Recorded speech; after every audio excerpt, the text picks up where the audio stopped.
उसी के हाथ में एयरफोर्स, उसी के हाथ में नेवी और उसी के हाथ में थल सेना। वही हाल हो सकता है जो सूडान का हुआ, पाकिस्तान का वही हाल हुआ। सीडीएस बनाना अच्छी बात है, लेकिन सीडीएस का अगर रिएक्शन उल्टा हुआ ना तो बस।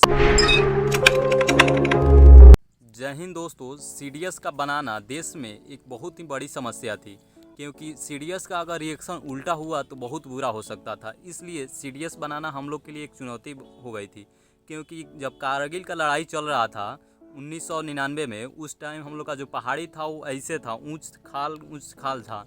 तो उस टाइम देखिए, सीडीएस का मतलब होता है ना, जो नेवी, एयरफोर्स और आर्मी तीनों का मेन होता है। और वो जो ऑर्डर देता है, मान लीजिए जो आर्मी हमारा लड़ रही थी, थल सेना जो है वो पहाड़ पे लड़ रही थी, लेकिन एयरफोर्स को कुछ पता ही नहीं था।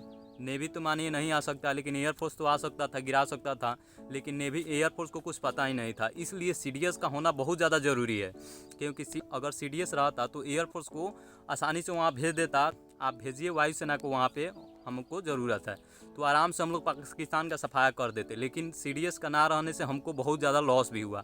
तो इसी को देखते हुए हम लोग ने सीडीएस बनाया। तो देखिए, सीडीएस का जो पावर है ना, उसको थोड़ा अलग तरीक़ा से डाला गया, क्योंकि सीडीएस इसलिए बनाया गया, जो हम लोग का प्रथम सीडीएस है वो बीपी रावत है। तो इनको इसलिए बनाया गया क्योंकि इनको एथी नहीं, अधिकार नहीं दिया गया कि आप तीनों का मालिक रहिएगा।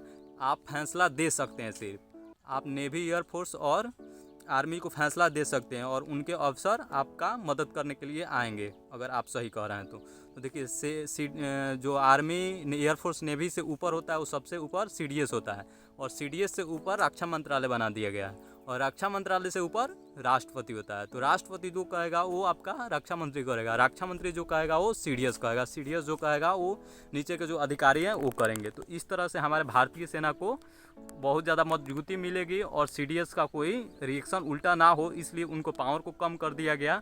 जो आप सिर्फ फैसला दीजिए, ये नहीं कि आप किसी टारगेट को लक्ष्य कर सकते हैं। तो उम्मीद करते होंगे कि आप लोग यह वीडियो अच्छे से समझ गए होंगे, जो सीडीएस के पावर आखिर क्या होता है और इसका हमारे सेना में क्या यूज है, और कैसे हमारा सेना सीडीएस के पावर के यूज़ करके इतना ताकतवर बनी है और बनेगी।